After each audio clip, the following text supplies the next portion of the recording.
Invincible Issue 2. Mark just got his powers and his superhero costume as well as his superhero name, Invincible. And he had just stopped bank robbery. Now we're on issue 2, and let's get started. This is Mark's dad. Looks like he's explaining something to him. Okay, son, you may have noticed by now that I'm not like normal dads. I've avoided the subject for far too many years. And your mother and I have decided that it's time you knew the truth. We think you're old enough for me to tell you where I really come from.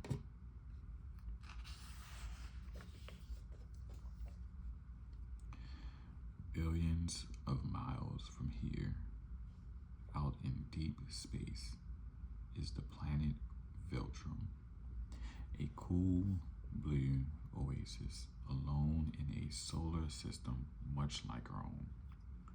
I was born on this planet. Its people are not completely unlike humans, although they and I have abilities in addition to what humans have. We can fly, move at super speed, and possess great strength by human standards. Veltrum was a planet that had achieved a perfect global society. There was no illness, no murder, no war. It was a relative utopia. With no conflict at hand, our High Council refused to let our society become complacent. Council members argued that rather than revel in our newfound perfection, we should take it upon ourselves to ensure that other races, lesser developed than our own, should be allowed to develop to our level of advancement. It was agreed upon unanimously. Shortly after the High Council had approved the idea, the World Betterment Committee was formed. The first step of the initiative was to locate other planets that were in a crucial state of development. Planets that were far enough along that the possibility of greatness was there, but we're not so far along that their outcome was already decided. The second step was to install a global defense systems to protect the planet from space-borne menaces, both natural and unnatural, that might prevent the survival of the civilization.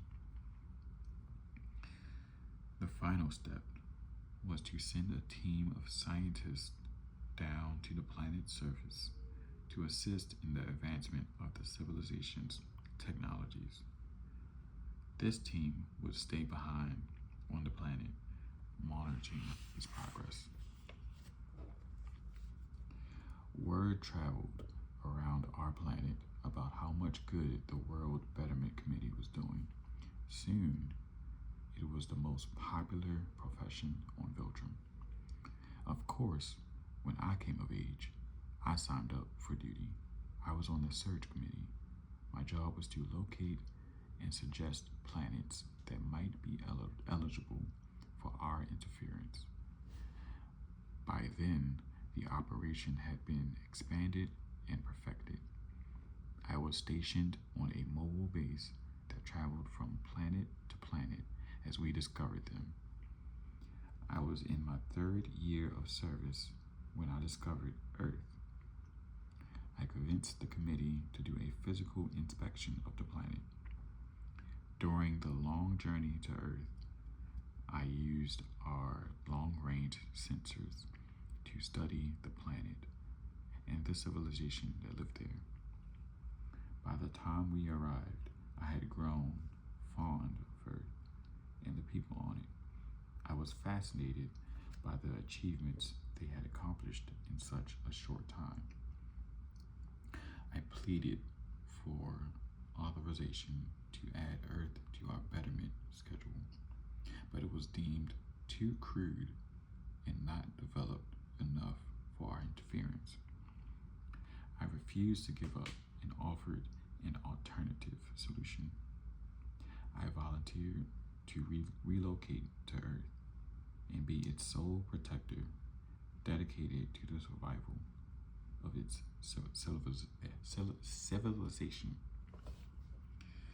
Due to Earth's location in such a remote area of the universe, I was warned that there might not be any chance of returning. I went anyway. No amount of research could have prepared me for what I would experience upon my arrival. Earth was a vibrant nest of individuality. I marveled at the people I saw as they scurried about their daily lives. It was there, among the people, that I instantly knew I had made the right choice. I might have forgotten what my mission on Earth was, had I not been so abruptly reminded. With my mission clearly at hand, I went to work. The people of Earth needed someone to keep them safe, and I was here to protect them.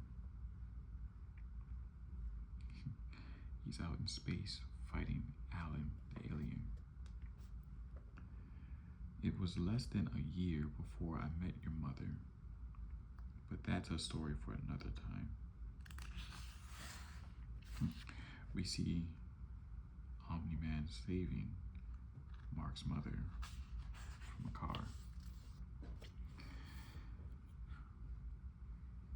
Now we see Omni-Man looking down at a young version of Mark, and he says, I know this is a lot to take in at one time, but you're old enough to know the truth, and unfortunately, I'm not done yet.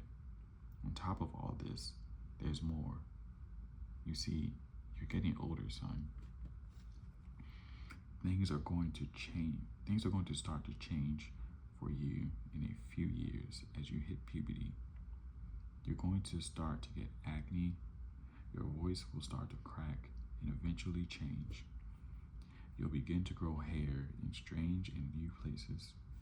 You're going to start looking at girls in a whole new light.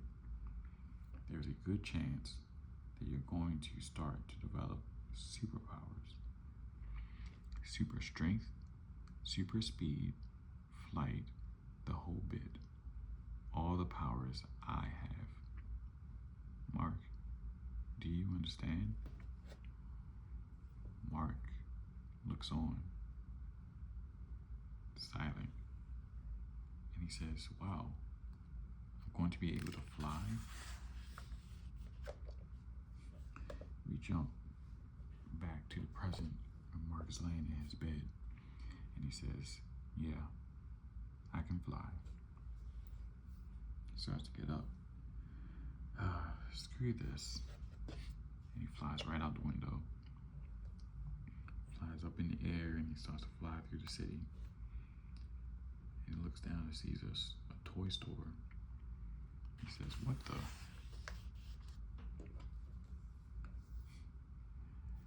Flies down and he sees a guy and he says, is he stealing game boxes?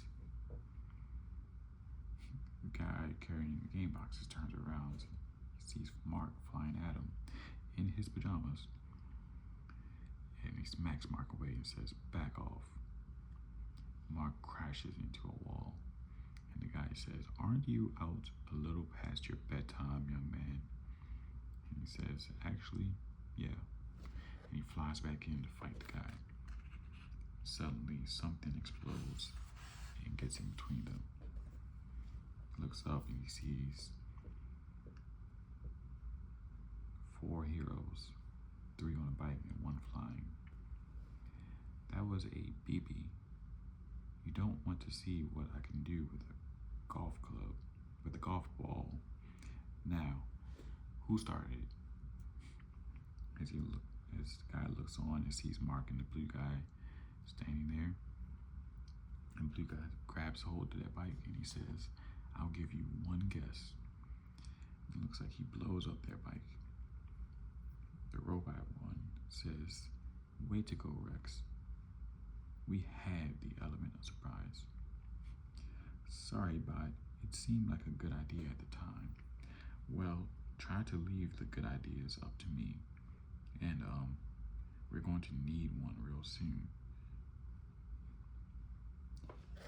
"You got that, right?" We see another blue guy looking on, watching, as Mark punches the other one. Looks like he knocks him out with that punch. And the robot guy says, "Wow, never mind. Nice job, kid. I'll have to send another vehicle. I'll have another vehicle sent to us by remote, Kate. Kate, pull our friend Mahler out of the way so we won't attract too much attention." "Nice costume, man." The girl in pink says to Mark. "Sorry, there wasn't a phone booth handy. Do I know you?" Mark says. "You know, you do look familiar." The robot guy says, "Well, our ride's here, but I can see that a brief introduction is needed before we depart. We're the team. I'm Robot. You've met Adam Eve, the one in pink. That's Rex Blode in red and orange, with Duplicate rounding out the team. And you? I'm Invincible." Robot guy says, "Cute. Nice to meet you." Mark says, "See you around," Eve says as she flies away.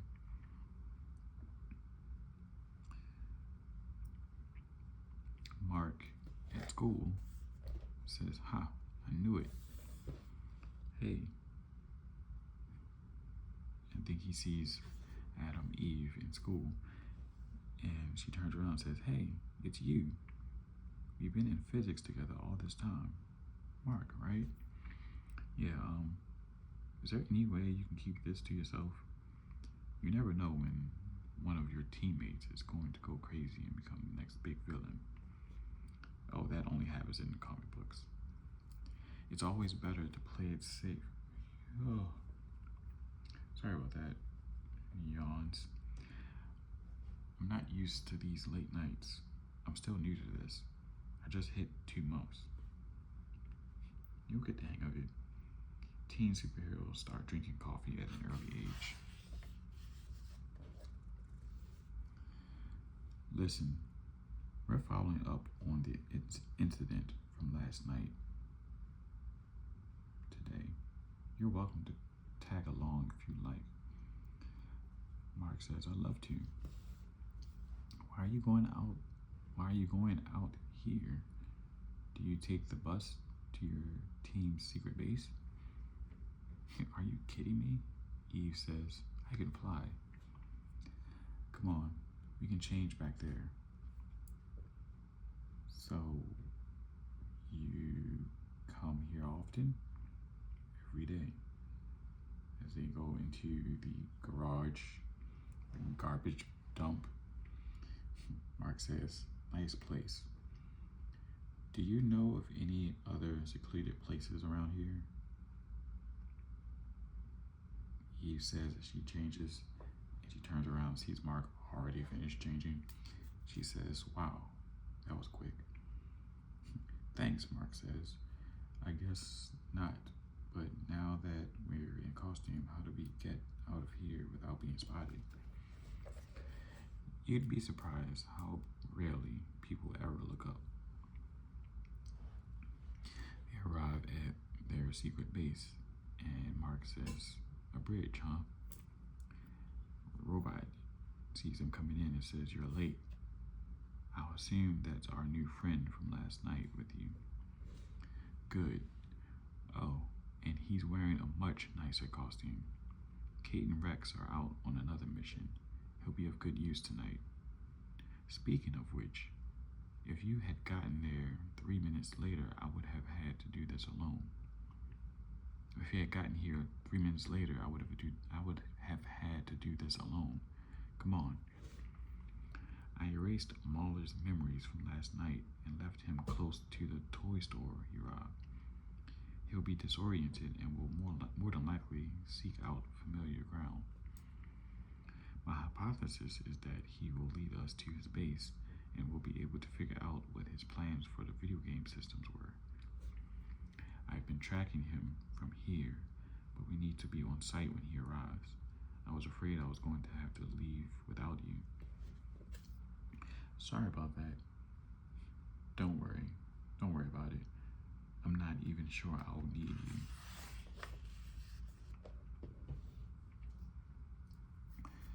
There he is. They spot him walking down the street. He's looking at an old abandoned building, and he goes inside. Another Mahler inside says, "Where have you been? We need those processors. We're not going to have enough to power the robots without that new shipment." I don't know what happened. All last night is a blur.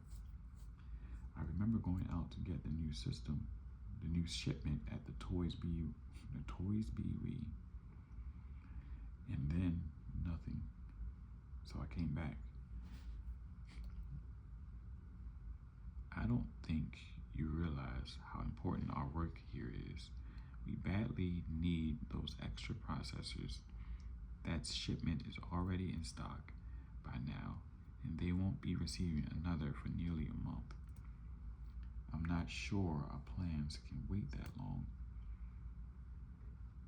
And just then, all the heroes jump in and they say, "I think we've heard enough." Robot says, "Keep the other one from activating the robots. I'll deal with this one." "What makes you think we need the robots to defeat you?" Mahler says. "Let go." As he grabs Eve yells, "Let go." The scientist Mahler says, "I don't know what you hope to accomplish here. You're obviously in over your head," as he throws Robot against the wall. Robot responds with, "You're obviously not paying attention," as he grabs a cord and shoves it into his chest, electrocuting him. The scientist Mahler says, "It will take more than that." And Robot says, "I'll see what I can do," as he punches him in the face, knocking him out. "Thanks for the help, Invincible. You seem to be a pretty useful guy. Think you might be interested in staying with us?" The Invincible says, "I'll think about it." "Is it always this easy?" At the Twin Ponds Mall, we see the usual crowd and a guy sleeping on a bench. And he wakes up and he says, "Where am I?"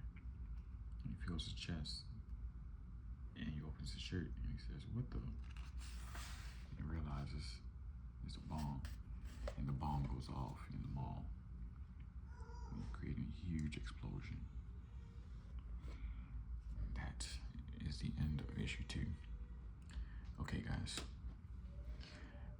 I'm going to stop here. Like, subscribe, and comment. And I'll see you guys in the next video. All right. Peace.